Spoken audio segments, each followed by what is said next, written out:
Before we start this video, of course, spoiler alerts. You have been warned. The Fallout show is a prime example that with the right director, with the right writers, with the right people giving you advice how you should do the show, you can make one of the best shows ever.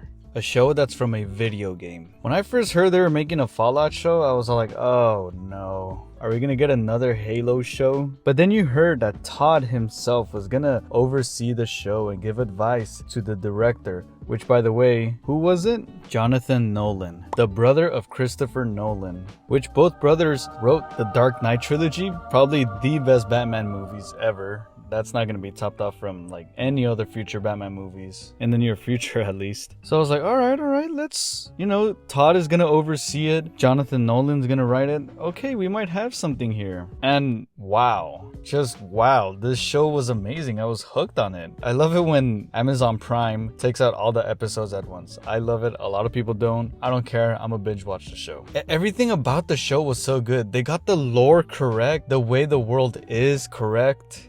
It was just amazing. Like, the lore was out of the world. They got little things right, like the bottle caps, the suits, how the Brotherhood of Steel is, how ghouls are. There's like one thing about ghouls. I didn't know that they have to take the syringe to stay sane. I didn't know that, but I mean, I guess that's a thing. How like vault dwellers are kind of creepy because, they've been underground and like they don't know how the surface is. And by the way, the main character, Lucy, who was played by Ella Purnell, hopefully I said that correctly. She was like amazing. I've never seen her in anything else. I don't know if she was in anything else, but she was really good in this show. She really made a very good character. A lot of people were saying she was a Mary Sue. I mean, I don't know. I liked her. The guy who played the Brotherhood of Steel main character, Maximus, who was played by Aaron Moten. His character was a little bit weird. I don't know if that's the route they wanted to go with, but he was a little bit odd. I don't know. It's hard to explain. Like, he was a little awkward, but I mean, if that's how the character's supposed to be, then good job. And of course, almost everyone's favorite, the Ghoul, who was played by Walton Goggins.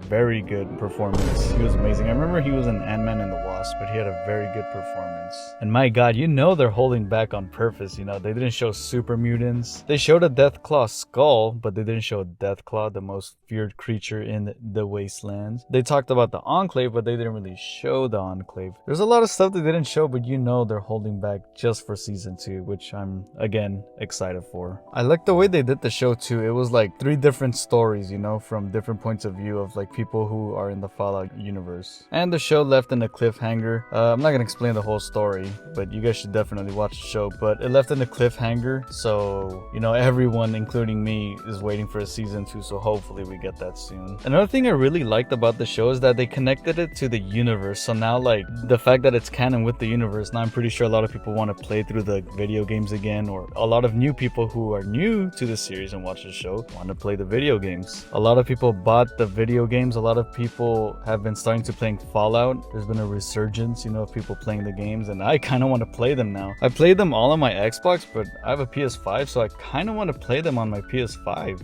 just to, like, I don't know, play all of them. New Vegas, 3, Fallout 4, maybe 76. We don't know about that, but I heard 76 is good now, so who knows, maybe, yeah. I give this show a 9.5. I don't want to give it a 10 because there's a few things that I found awkward. Like, the jokes were kind of like, there's a joke, I'm not gonna say it, but it's pretty much like, the guy wanting to have intercourse with the girl, and I don't know, I didn't find it funny, but that's just a personal thing. I could definitely see how people give this show a 10. But yeah, some of the jokes weren't up to my taste of humor, but it was funny. The show, most of it was funny. There was just a few that like kind of threw me off. And it's weird also, like, the show was kind of like serious but a little bit funny too. It's kind of how I want the Borderlands movie to be, like, serious but funny, and they did a pretty good job for the most part in this show. This show is a perfect example. Again, I have to say it again. This is what happens when you put the right effort into a video game show or movie. Video game adaptations could be good. You just need to have the right creator, the right advisors, and the right, like, motivation to do it. If you just want a quick buck because, like, oh look, it's a famous video game, you guys want want to watch the show or movie. It's like, no, you got to stay true to the show, and you got to stay true to the lore of the video game that you're going to do a movie or a show on. Stay true to it and make your own story. Just stay true to like the original, man. That was the problem with the Halo show. They really didn't stick to the original. This guy kept taking off his helmet. Like, you know, Master Chief, that's literally, he never does that. He does that, but you never see it. That's the mystery of Master Chief. Jeez, don't get me going on the Halo show. I will literally go on a rant about it. But I hope, you know, this goes to show people that, like, yes, it can be done. Like, I know there's supposed to be a Metal Gear Solid movie. I don't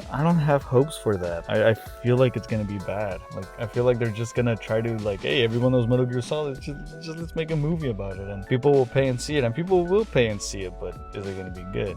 We don't know. But anyways, I love this show. You guys should watch it. Even if you don't play video games or know the Fallout series, this show should be watched. It was amazing. And yeah, that's pretty much it. I got other videos on my channel you guys want to see. I got this and that and this. Pretty cool videos. And subscribe, man. You know, support the cause. Support the cause. And my God, when is Fallout 5 coming out? Anyway, see ya.